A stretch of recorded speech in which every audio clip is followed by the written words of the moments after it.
He's looking too hard towards what's left behind. He can't believe peace exists with all this shit on his mind. State of chaos really, but almost everything's fine. Can't shake the feeling, something's reaching out from the inside. Shapes linger in a hovering realm, not far from home, but home's not really still the safe zone. Why is it I feel so alone? Guess probably cause I give my own self a collateral on what I own. The sun harbors behind the most electric cloud. In a sentence he can sense its omnipresence.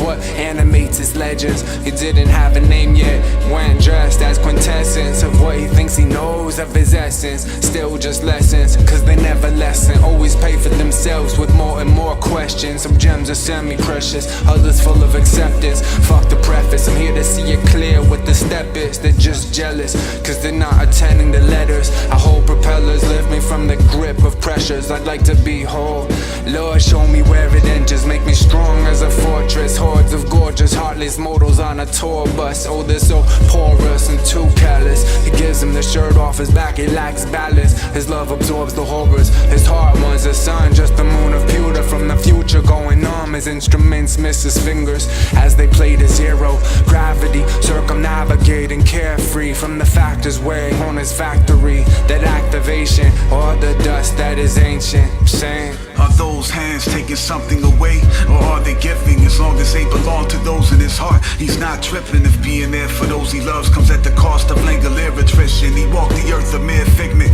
but still kicking. Cause no matter how much of him disappears under these conditions, that absence can never overshadow what appears within him. So although we shattered, his shards lost in the atmospheric distance. What blossoms from the fragments he provides is his mirror image. For while the sound of a soul being fed is imperceptible, he's here to listen. That's music to his ears when all he hears is prison. Perhaps the reason he's so empty is cause he's everywhere, and the parts of him that's missing make up worlds of which he's unaware, on top of those with which he consciously chose to share.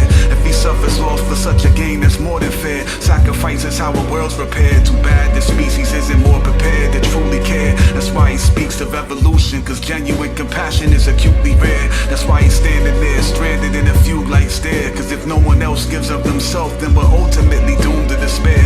But that sad reality is not enough for him to lack his own modality. He'll do his part even if in so doing he's the only star in that specific galaxy. So as he crumbles, he takes solace in the fact that as he decays, something far more beautiful outside of him can be sustained. Clouds made of such dust precipitate such peaceful rain. Despite how much of him's extinguished, Morgana's fingers protect his meager flame. Her ever-presence drives its light to never reach a grave. That particular fire will rage despite the grief of age. Love will always burn inside him, so he remains.